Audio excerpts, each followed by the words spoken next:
waa lay taagay oo caadi ah wejigiis ku sawiran shariifka. soo dhawaada saaxiibayaal. madaxweynihii hore Shariif Sheekh Axmed ayaa shalay mar qura baraha bulshada waxaa la soo dhigay sawirkan aad arkaysaan. madaxweynaha sawir ayaa wuxuu kula jiraa madaxweynihii hore Farmaajo. waxaad moodaa suuqan soo dhaweystay waxaad moodaa madaxweynaha inay qandha ay hayso, balse loogama baran Shariif Sheekh Axmed sidaatan waxa dhaca garan maynee. Shariif Sheekh Axmed aan ognahay inuu yahay codkar, aan ognahay xilligii midowga maxaakiimta rag ka waaweyn ay kamid yihiin Xasan Daahir Uweys in uu jaranjaro ka soo dhigtay, ayaa dad hadda siyaasadda kusoo biiray jaranjaro asay ka dhigteen. run ahaantii lama dhihi karo Shariifka saan wuu ku fiyow yahay.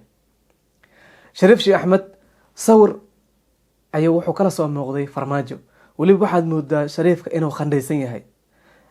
Farmaajo iyo Shariif Sheekh Axmed aan ognahay waxay soo kala mareen, wallaahi suma wallaahi wax ka waaweyn ayaan haraantina, asiga waan burburinaya ninka u dhahay ayuu haddana asoo qadiinsan oo qandha ka muuqato shalay garabkiisa kasoo muuqday.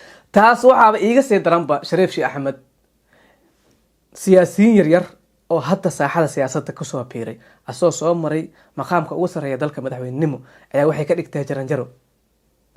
ninka la yiraahdo Xasan Cali Khayre wasaarihii hore Soomaaliya iyo Cabdiraxmaan Cabdishakuur waxay ku dhaheen Shariif soo dhawow, anaga waxaan nahay mucaarad, weliba dowladda waa kula mucaaradsannaha, garow waa kula aadaynaa, dani waa kula tegaynaa, waxbaan kula qasaynaa, diyaaraan naha soo bax. Shariif wax ma hubsanay dig garowa dalakh dani agtiisa. Xasan Cali Khayre Cabdiraxmaan Cabdishakuur meel maba la aadinba, xamaraa lagu daangeysanayaa. Shariifka kaligiis inta fiire Xasan ma leh, inta fiire Cabdiraxmaan Cabdishakuur ma leh, arsay wax u jiraan dhiiqoo lugaha kula jiraa, tub lugaha u dhex yaal. odaygii dhaxantii iyo qandhadii ka qaada, bal sawirkan fiiri, ilaahan kugu dhaarshaysaan waa ma dhicin Shariif oo si xayiya kaamirada uga soo hor muuqan, ma dhicin shalay ka hor. maxaa ku dhacay? Xasan Cali Khayre khiyaanay, Cabdiraxmaan Cabdishakuur khiyaanay, waxaa la yiri mucaarada kula nahay, dowladdan Xasan Sheekh Maxamed oo wada kula daba gadiheena, meel walba oo aan mucaarad ku gali karnaa kula galeena, daniyaan kula aadaynaa, xaggaas kugula soo buuqeynaa, diyaar nahay soo bax. Shariifka kastaan alla ma raacin duqi.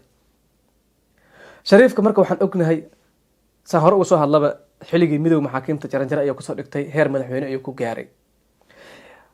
codkarnimadiisii iyo howlkarnimadiisii iyo firfircoonadiisii waad ogtihiin oo wax laydin barayo ma ahan. wallaahi suma wallaahi kuwa ka adag ayaan jajibinay. caasimadda shuhaado badan ayaa iga maqan, rag badan oo qaali ayaan ku waayay, cidna ka yeeli maa inay garaafo gaarsiiso. ninka saas uu dhacdeeyahay ayaa hadda maanta wuxuu la soo galayaa sawir Farmaajo aan ogeyn siyaasadiisa intay dhan tahay asaasaan waa lay taagay oo caadi ah wejigiis ku sawiran Shariifka.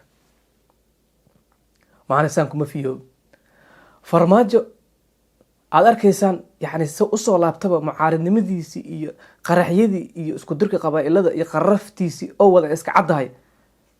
daniya u yeer waatan isku ahayn ilma adeerow 5D daarood Ismaaciil imaad daa mucaarata anaa mucaarad xoogeysto weliba meeshan ku xididaysta iima waaya. Farmaajo asigana faaraha laga soo qabtay. waa aragtaa sawirad dhan jaakada birta wata oo xabad celis. Farmaajo inuu taagan la malaysas oo neegar u maleysaa ma ahan, waxa ugu jira waa jaakada xabadaha celis. walaa daniya uu isku aaminaynin, walaa cid isku aaminaan jirin, asoo weliba mucaarado in adeernimo ugu tagi, daniga aaminaad lama siinin. laakiin Farmaajo midow iloo in madax laga tago karo iloo asaga xabad kaliya difaac soo gashtay. Shariif aqoon buuxda ayaan u leeyahay. siyaasadda maalinta saaxadeeda kusoo biiray ilaa haata taaka inuu socday, wuxuu ahay nin aan siyaasadiisa aad u jecelahay. laakiin Shariifkan hadda ma ahan Shariifka aan naqiinay ee qoraalka oo Farmaajo soo qoray isla koob intuu soo dhaha soo dhiganayo. Farmaajo meesha istaaga taagan Shariifka aan naqiinay ma ahan. halkaas ayaan kusoo gabagabeynayaa barnaamijkeygii. Shariifkana quraan saar u baahan yahay. maalin wanaagsan saaxiibayaal. halkan waa Samawada Media. inta aan kulmi doono muuqaal caynkan oo kale ah, sidaas iyo amaana Allah.